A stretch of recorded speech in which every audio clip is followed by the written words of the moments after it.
Hi, folks. It's Mr. Diggs out of McCarthy Park and Papa, promoters of amateur and professional arenas.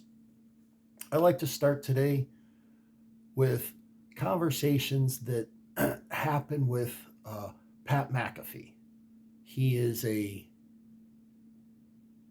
huge YouTuber now. I can't even get into that one. I am on his chat, and they do know me per se. Um, he has a story with Troy Polamalu and the C Gap. It is hilarious how instinctively Troy had never filled in the C Gap, and on this particular play, he does.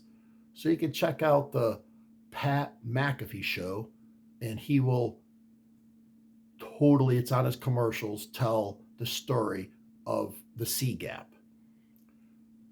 The reason why I bring up Troy Polamalu, though, is I just recently heard another story that he wanted to tell. It was about him in fifth grade. He hit somebody so hard that he pretty much knocked him out. And apparently, in his words, I want to say he had a swear word or two to the play. And with that, he was happy, and he was telling his older brothers about the play and about his words. And upon being coached up by his brothers, they immediately said, "We don't play like that, Troy." And as that attention got his elder brothers, he no longer swore. It made him the player that he was as a Hall of Famer in the NFL to this day. There was another linebacker for the Pittsburgh Steelers, I believe, that had a quick story and says that he didn't have parents as a child. None of his parents showed up. He was on defense even as a child. So as the parents on the offense, let's just call little Johnny, okay? Little Johnny, let's go, little Johnny. Way to go, little Johnny. Nice play, little Johnny. You're looking good, little Johnny. Well, this particular player got upset with little Johnny, and straight up, as the story goes that I can remember, said, even as a child, he had in him to say, "I'm going to get me some Johnny." Whether he did or not, I don't know, but that is a competitive edge that a lot of people don't have. Somebody else I'd like to bring up at this point in time, his name was David Jones. Those that don't know football may not know this guy at all. I do remember him as a child. His name was David Deacon Jones. He gave himself the name Deacon. As it went, he was on a squad called the Fearsome Foursome. He was there with Merlin Olsen, which he went on to be a commentator for sports and was in a few movies. Rosie Greer did the exact same thing, did a few movies. And another gentleman that I really don't know, and I apologize, his name is Lamar London. The four of them together made the Fearsome Foursome. As his play continued and his career went on, Deacon Jones became the Secretary of Defense. Just straight up, somebody else gave him that. Secretary of Defense. Just political name, title, nameplate, get him a desk, print it out. He would say straight up, Deacon Jones would say straight up, he would use his attacks like devastating a city, just as if you could cream a multitude of people. You would take all the offense,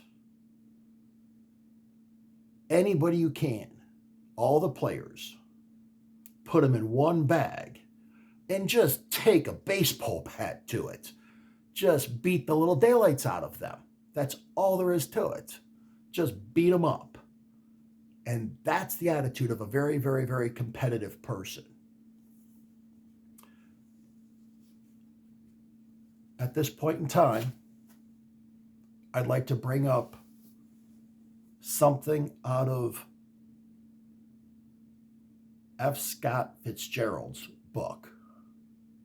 And with his book, and I mean writings, his life writings, F. Scott Fitzgerald was born, I believe, in 1896 and passed away in 1940.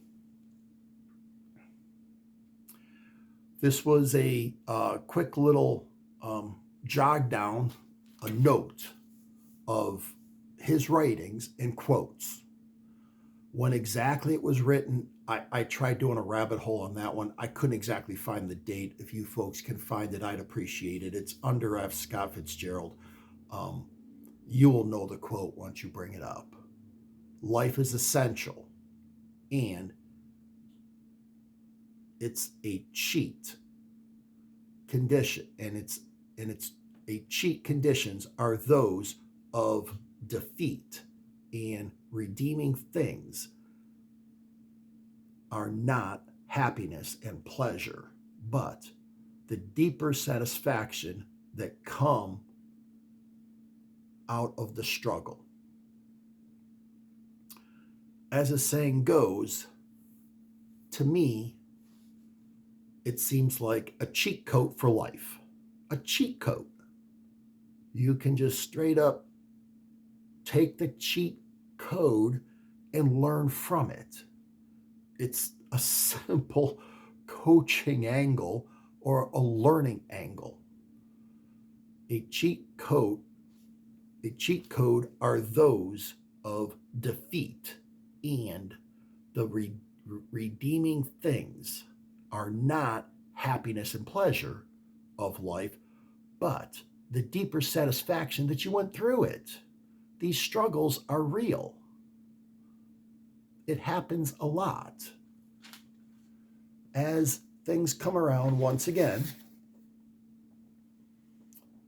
I'd like to have my 6 or 7 YouTube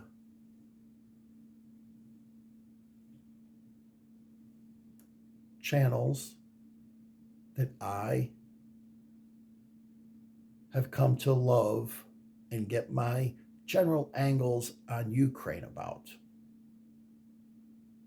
There is another one that I have quickly grown to, and he runs medical supplies and survivors, civilian survivors, away from the front line over in Ukraine. His name is Ukraine _TBIC.